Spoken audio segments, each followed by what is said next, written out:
Okey guys, kita sambung balik lah. Kita punya apa, tensioner ni cekang sangat. Nampak nak tahu cekang ke tak? Nampak check macam ni.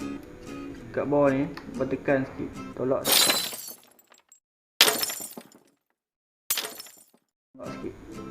Oh, tak mengat oh. Barang yang motor.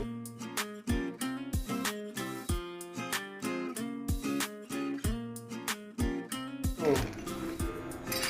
Dia yang pelonggarkan sikit. Buka skru bawah ni.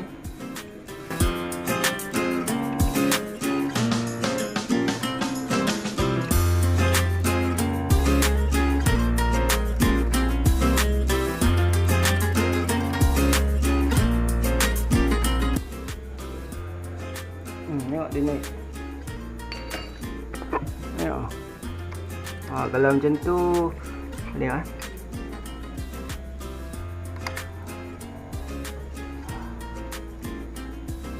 kalau kita boleh main je ni, tengok sebelah dalam.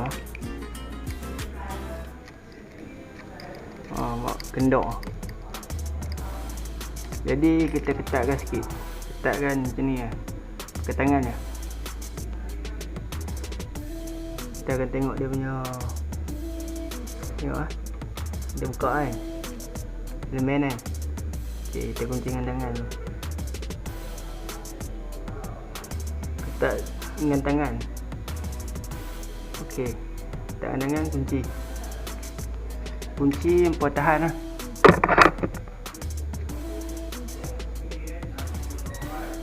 Tahan atas, bawah kunci.